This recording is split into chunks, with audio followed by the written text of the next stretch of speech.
How did your mother hear about the deaths of her sons? I was the one that had to inform her about Ubed. I was living with Ubed when he was assassinated. I was supposed to be with him, Billy, to tell you the truth. We were supposed to go to the gym together. He comes into the room and says, "Get up." I told him I'm not going nowhere. And to this day, I wish I would have gotten up. Why? I don't know. You might be dead. Okay.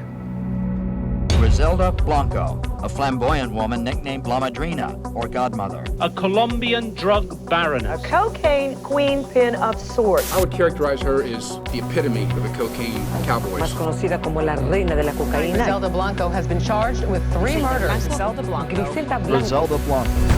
For the last 20 years, I've watched other people tell the story of my mother and our family. Now it's my turn to tell the real story.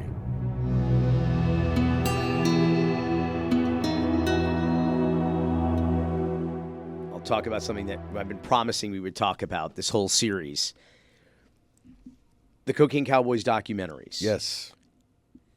Where did we go wrong? We've been talking a lot about where the Netflix show went right or wrong. Where did we go wrong with the first Cocaine Cowboys 2, and Reloaded? What are some of the things that leap out to you that... Just a lot of the urban myth and public record that is stated by people that is basically that. Urban myth and public record, you know, like the Alberto shooting, some of the things in the timeline. It's in my book, actually, and just even the stories that we've shared in these episodes, you can see how it fits like Tetris because it's the truth. This is, you know, the storyline and the truth that has been handed down to me by all or most of these characters over and over again. Well, let me ask you, when you're watching the documentaries, some of them almost 20 years ago. Has it been 20 years? Wow. The first one almost, but what pissed you off most about them? The thing that pissed me off was when you guys show my brother Cheeky in the box with the bullet hole in his head, in his jaw, because I was the only one that had that picture, and probably Charles. So it got me kind of mad that I saw that picture and that you guys were parading my brother's body in a fucking casket. I think I told the gentleman while we were having brunch that you're lucky I don't grab you by your fucking neck right now, like my mother told me to. What was your mother's reaction to the documentary? She was mad. Her and our lawyer advised us to stop it, to do a cease and desist.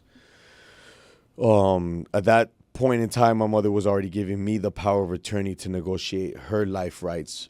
She's like, they're going to show the world all my bad things. And I'm like, Mom, it was going to come out tarde o temprano. It's all public record. And we were about to do a documentary. I already started taking my notes for my book. You know, that book, like you say, 15 to 20 years. In the making, that book. Yeah, in the making. She said, no, cease and desist on those motherfuckers right now. I said, Mom, what if they're going to cut a check? They got money, South Beach, Billy Corben. She said, no. No fucking check, cease and desist, or do you want me to send somebody to go say hi to them? And I said, no, that's very uncivilized nowadays, Mom. Let me talk to them. And then we had our conversations. We couldn't get to the magical number, but we're here now. And I'm, like I said, my mother, I'm sure that after my mother cashed out all those checks for consultation and she realized that this was all due to the hype that you guys created, I think she was in a way thankful now that we were making legal money. But at the time, yeah, Billy, you almost got that knock on the door. Yeah. I think that it's easy to forget, and people think that docs didn't necessarily help with this side of it, nor necessarily does The Godmother on Lifetime or Griselda on Netflix, is that these are real people and these are real lives. You're a human being, you're a father, you're a husband, you're a son, a nephew, an uncle.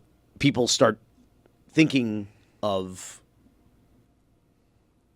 people that they see in even in documentaries or reality as characters, not as human as beings. people, right? So it's hard to it kind of gets lost. It brings I don't want to say unnecessary attention because now I do this for a living, but it does bring unnecessary attention and a reamp.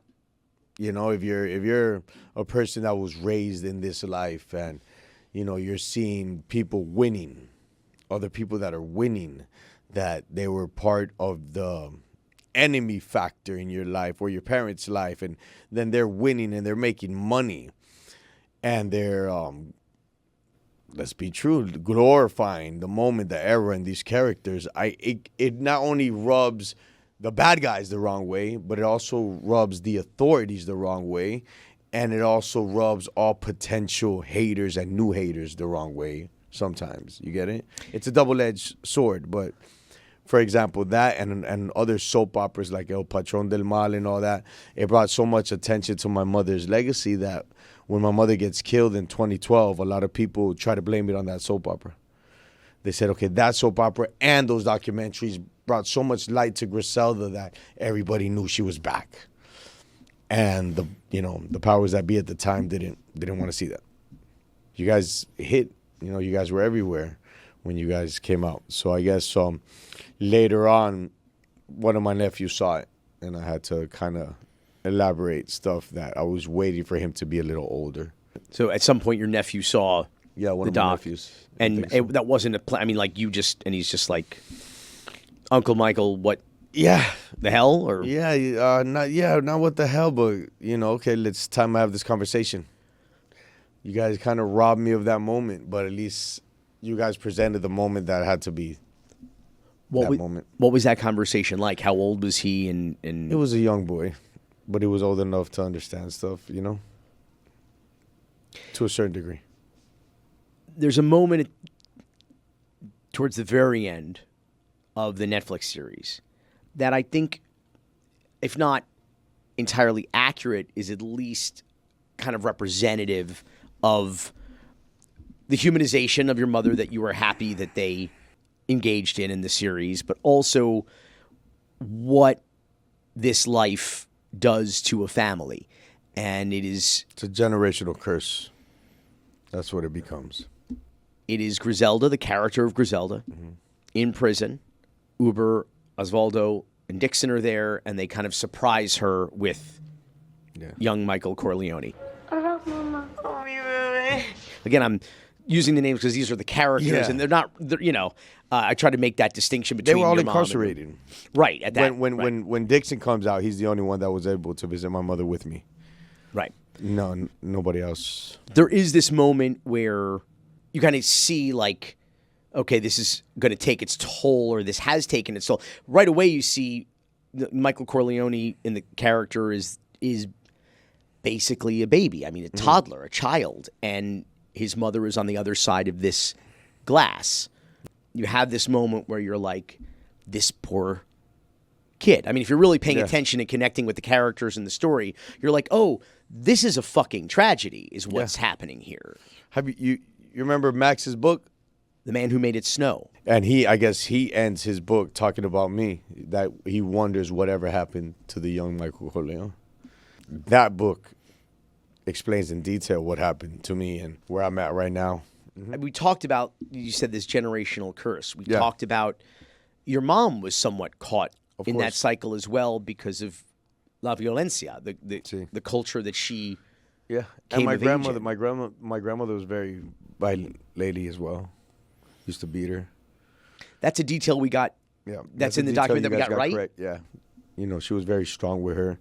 My mother had a scar from an ashtray that she threw at her once, and she still loved her so much. She would pay for her annual vacations with her whole entourage throughout the world. And my grandmother was a tough lady. So I'm sure you didn't see it at the time, but now looking back, you see you're caught in this cycle. Yeah, I mean, that makes sense, doesn't it? 100%. It becomes like not only is it like the Christian people say, us Christian people say, a generational curse, but you are what you're trained to be. Progressive training makes you just resort to your training. You get it? Like a professional fighter or like a trained... Like fight or flight? Yeah. You just become so adapted to doing things how you were trained to do them. And just how you say, they were prone to violence because they lived that lifestyle. How did you break that cycle? Listen, we all have choices, but you didn't have a chance. Meaning like you were sort of left to your own devices with this lifestyle, with this family, with this name that you were born into. And then fast forward, I end up in the same jungles that my family were in, with some of the same animals that were previously in the same habitats as my family. So I guess Miami has a lot to do with that, the culture, the lifestyle from here. And, you end up making mistakes in life. And, made a couple mistakes in my life and had to learn the hard way. You make it clear that if the documentaries hadn't been made, you wouldn't be here. But also I have to wonder, and I accept this responsibility or this blame, that if the documentaries hadn't have happened and we hadn't have amplified your mother's story, did we create that trap for you where it's like, oh, now everybody knows Griselda Blanco, who new generations of people who didn't, the story kind of, the stories fade over generations. And then all of a sudden it's like this has been renewed. And now we're almost 20 years from the first documentary and Netflix is kind of rebooting it again for different generations who will think that this is the story, just like they thought that our documentaries were the story. I think maybe we got a little bit closer. But I guess it's, again, blessing curse, right? So, because suddenly you were in a position where, oh, this is Michael Corleone Blanco. This is La Madrina's baby boy. You got to live up to or live down to that reputation. Yeah, definitely. Kind of brought unnecessary attention on me because I was still doing my thing. But at the same time, I was plugged up. Then it wasn't just urban myth. That's the kid. Yeah, you guys kind of made me a shitload of money, but at the same time had so many eyes on me that it was like I didn't have a choice whether, oh, you're going to go straight. Man, fuck going straight. They just made me famous. I'm going to keep this going. Didn't exactly have the most subtle name either, Michael. And there's a scene, of course, in the Netflix series where the family is sitting on the couch watching The Godfather. The Godfather. That's basically true, though, because we would always, it was either The Godfather or Scarface. Cheeky loved Scarface. There's a scene in the book when I talk about us watching Scarface when I started hearing his gun range. He had a private gun range on it, and I started hearing him shooting his little friend.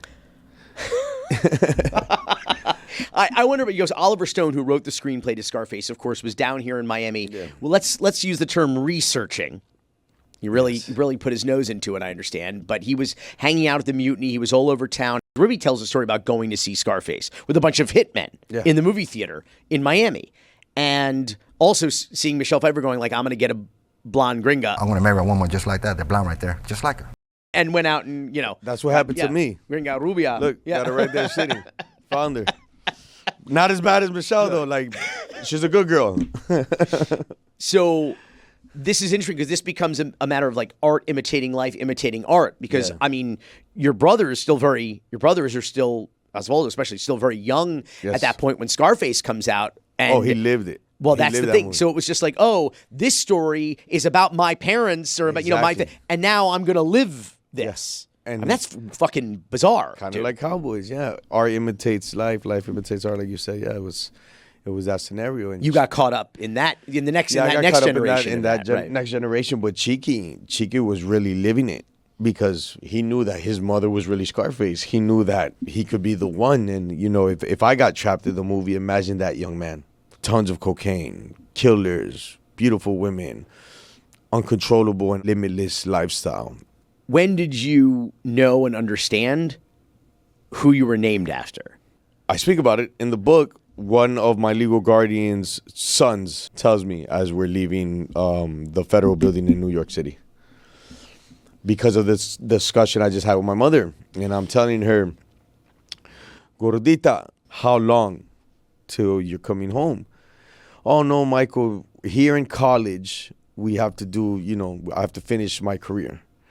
And I'm asking her, okay, but if this is college, why do they have uniforms?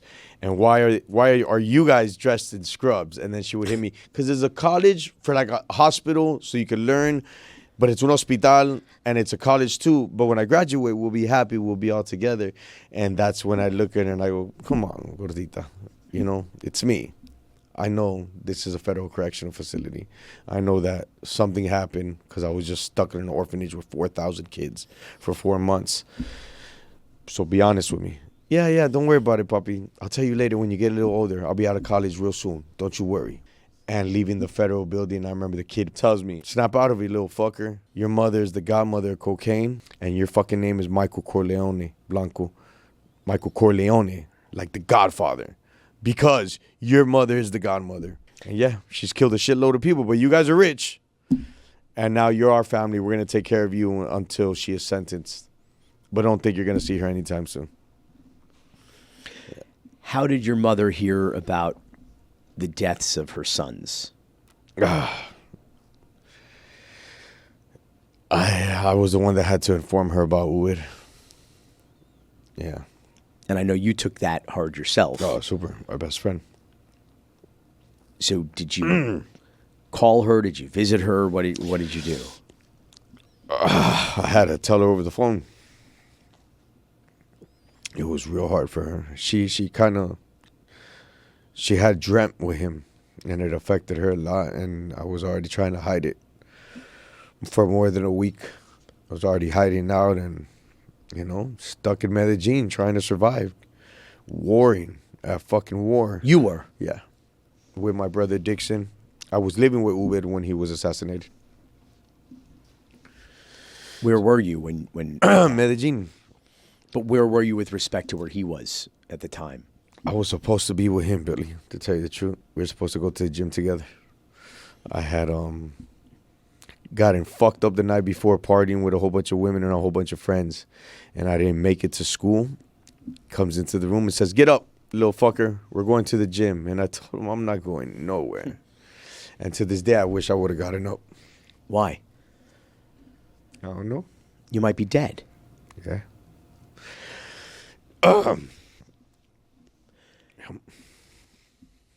You call... Okay, I'm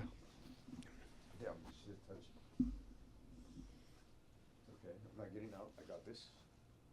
You want some water? Yeah. I'm sorry. You called your mother. No, she calls me. She calls me to the finca where we're hiding out. My brother Dixon would pass her on to me while we're saying, in Colombian tradition, when somebody dies, you say La Noela. These are, you meet together and say these prayers every night in respect for the loved one that has passed. And we were there probably on the first night, second night, third night. By the fourth night, I was just mad that I couldn't tell her. My brother's like, I'm like, you telling her, you're the oldest brother here. And he's like, I can't do it.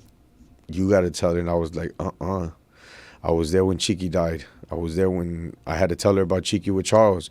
So now I got to do it again. At the time, I think I was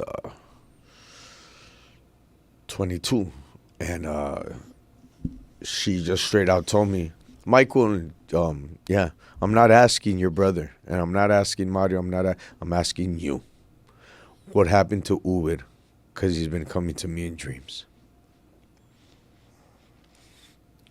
That's when I had to tell her. Did she want to know what happened? Did she want to know who was responsible? I think at the moment, she just didn't want to believe it, that he was dead. How far apart did it happen, Osvaldo and Uber? Osvaldo was assassinated in 1992 and Uwid the year 2000. What happened to Osvaldo? Osvaldo gets assassinated afuera of a nightclub, Baviera. I speak about the whole hit. I detail the hit in that book, how it happened. And I can honestly say that the last time I had a conversation with my brother, I knew it was going to be the last time I ever saw him. It just came to me like I thought, this is the last time you're looking at your brother. You just got that feeling? Yeah, right away. You were 14 years old when he was Oh, killed? yeah, he celebrated my 13th birthday there. I was 13. It's just things of life. Because I was in that same nightclub with my other brother, Uwid, a couple months before. The same exact one. And he was so pissed that we were there because we were already at war with another family from the Medellin drug cartel that was, like warring against Pablo. When you were a kid, how involved as you're growing up did you get in, I mean, as a child, like while your mother was alive, while your brothers were working? Yeah. How involved did you get in the business? Billy, I bought my first kilo at the age of 15. How involved was I in it? It's sad to say, but I was 100% down for whatever. It's like, what else am I going to do?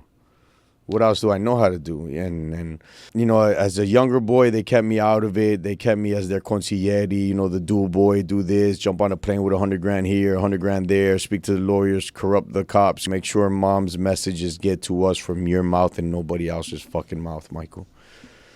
And that was my job, to travel the country, see her compinches, her henchmen, talk to them, relay orders, and make sure that they were still paying their fucking debts.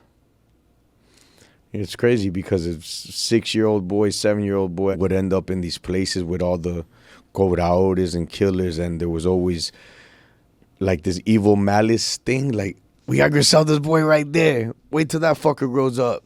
Or what you gonna do? Griselda's son's here. You really gonna act up now? Something happens to that little kid, we're done. You say you're 15. Did your brother hook you up? Did you buy it from your brother? Or what? No, I bought my own kilo from a person that was related to the family.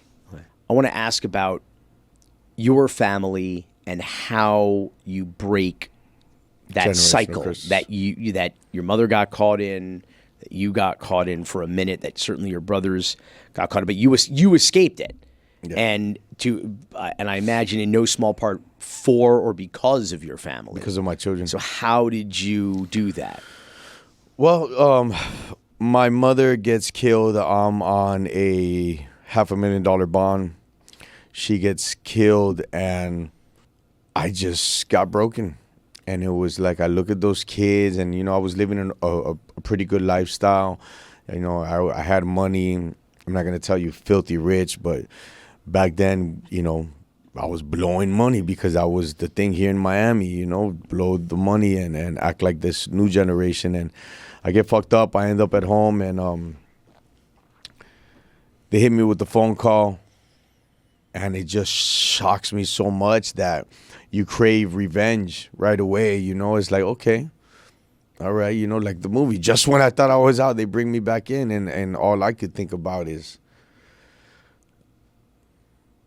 I want to make a hit list. And then I call Colombia, and everybody's with it. And everybody's like, they killed La Doña. Michael, we want you to know that if you thought we were offended when they killed your brother, yeah, we'll kill anybody you say right now. Shoot us a house, an apartment, and a couple grand, and we're good. And it's like, okay, do I continue this bullshit and risk these kids' life? And yeah, I hate to say it, but it comes a point in time that a man has to make a decision. So you basically... Wait, hold on. I don't want to be the guy that's always fucking crying, Billy. That's right. Okay. You did the Michael Corleone line from The Godfather Part 3, though. Just when I thought I was out, they pulled me back in. I want to check. Will you settle for a bottle of espresso martini? Will you settle for a bottle? Your own bottle. I'm gonna re-gift you your own bottle. Hey. That moment, you're on the phone.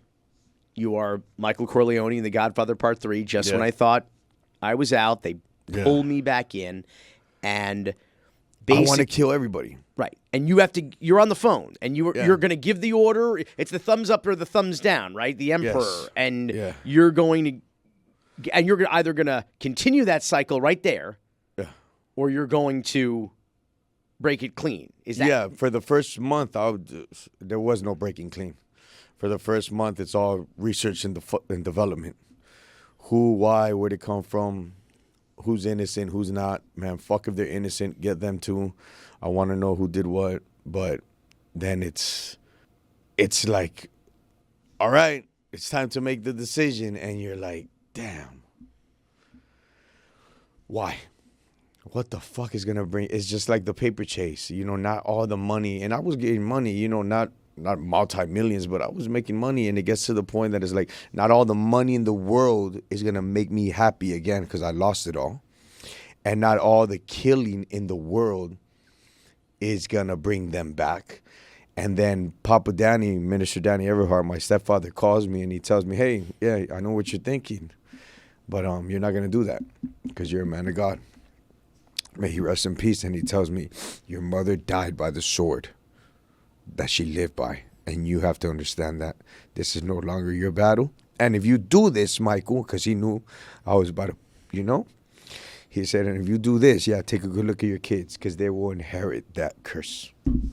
My last question is about your kids. Yeah. Griselda premieres on Netflix. There's billboards. It's all over TikTok, social media. I imagine their friends are talking about it. We're talking about it. Well, they were just here yesterday with us, How do they, and again, this is almost 20 years on from the first Cocaine Cowboys documentary, and now it feels like this is the legend of your mother is being rebooted. I hope it never affects them like it affected me. And, I've told them that before. Listen, I don't want you guys to glorify this or go around town telling people who you are like I did or acting up. I mean, you know how when I was young, dumb, Colombian and selling, how I'd act up when I'd come around you guys and everything and flaunt that I'm Griselda's son and blow money and I'll get it right back because I'm Griselda's son. This is what the fuck I do. This is what I was trained to do. I'm glad that them boys have been taught right from wrong. And their mother's a great mother, and my wife's a great stepmother to them as well. And it's different times. And I thank God that, believe it or not, we can even do this because it's right up their alley. This is what they watch. They watch stuff like that. I've tried to do with my kids like my mother did with me and keep it real. So I let them know that look what we do now and look at I'm able to provide for my family legally off of just being a consultant and not actually doing that crime again. And I think that's a beautiful thing in itself. But how do they, How do they? I'm going to admit, it's a little weird. If I was driving on I-95 and I saw a billboard of Sofía Vergara playing my grandmother, like in a show about this lifestyle and this story, at this point, do they just kind of take it in stride? I mean, this is a post-cartel crew world for them, so they saw me on Cartel Crew. They've seen me do reality shows, Discovery, different type of things on consultation. That I think my kid first saw me do a show on Spike, and I remember my son telling me, "Papi, there's a guy just like you on TV," and I'm like, "No, who?" And he goes, "Look," and I'm like, "He goes, that guy look." Wait, Papi, and I'm like, all right, that's me. Let me break it down to you. And he was only 9 at the time, but he could already Google and he could already YouTube. So then he had to be told the truth. It came a point that they saw that, he's getting paid off storytelling, and that's what I've made a career from. RAKONTUR, sir. Thank you. You got my check? No, I'm just kidding. How about this fine bottle? I'd like to present but for this real. bottle of Extini. I thank you for showing me the respect that you've shown me these last years. And even back then when you guys did your thing, I understand that you guys were young and you guys broke the glass ceiling, so I'm thankful for that. I know that you do this a lot. Like you said, you make a living doing this. I don't think it makes it any less brave. It certainly doesn't make it any easier. You still get very affected by it. Emotional. Some of these stories, I would say you get emotional when you tell the same stories, but some of these you've never told. No. You've never talked about this. It's kind of liberating as well, Billy. I learned that doing consultation on Cartel Crew. It's cathartic to some point, yeah. I have to revisit this and relive it over and over again. So you have to find a way to deal with that. So you have to find a way process to deal with that. I smoke the best cannabis in the country. Good Blanco segue, by the way, because speaking of making legal money, by the way, I love this a lot because I'm not a smoker, but to me, marijuana and legalization, it is a matter of civil rights to me. Yes. The number of families, actually, the only lives that have ever been destroyed by cannabis are because of the prohibition of cannabis. Families were destroyed, fortunes stolen by governments, lives just absolutely torn apart over the illegalization of it. So of a plant that grows out of the earth that is less dangerous than poison ivy. Okay, I mean, and like, so for me, when I saw, Bobby Platshorn from Square Group of the Godfathers of Ganja, Doc from the Black Tuna Gang, a guy who was one of the longest-serving nonviolent marijuana prisoners in American history, served almost 30 years for Sad. nothing but potholing, Sad. destroyed his whole fucking family, and then he comes out and he's going to Cannabis Cup in Denver, and people are doing exactly what he lost his family, his fortune, and 30 years of his life over, but now he's like selling Santa Marta Gold, and he's selling like the same strains or inspired by the shit he was doing. It makes me happy because it's like at least we've like grown as a civilization, and I love that your family got into that game. I don't know, it just makes It's me full happy. circle. It It's makes like, me happy. I'm glad you're happy because it's a happy thing. And for people that have disorders like myself, post-traumatic stress disorder, I've met a lot of veterans that, I thank them for their service because, man, listen, veterans, they've been through warfare. I've been through little urban warfare. I imagine a man that has been in actual warfare with guns of war and machines of war, and they've lost their loved ones, and then they smoke some baby Griselda, they smoke some El Primo, they smoke Madrina, and then they're like, wow, this has helped me with my PTSD right now. Michael, thank you for that. So don't thank me, thank my family, but thank the world that we're living in now, and I thank you for your service, and I'm glad it helped you out a little. Let me give a shout out to MDV and these limited cards of the family. This is number 1 of 100. Giving it here to my good friend Billy Corben because of what they've done for the family. And they're basically the culture trading cards. So shout out to MDV. Matt, you really did your thing. I'm glad we can be in business together, sir.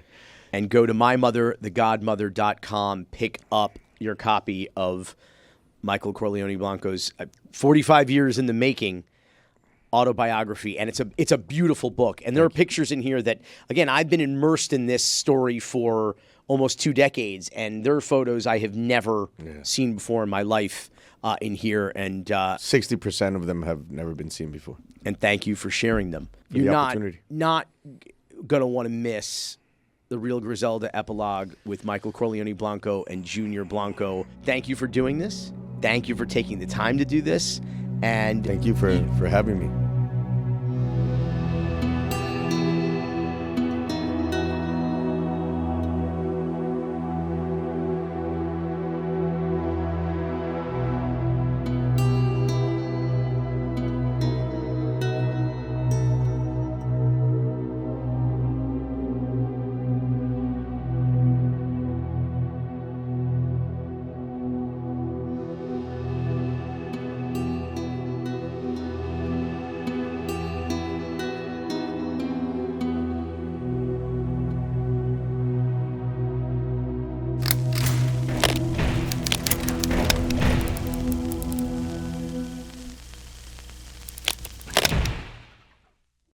Check out Cali Gold Custom.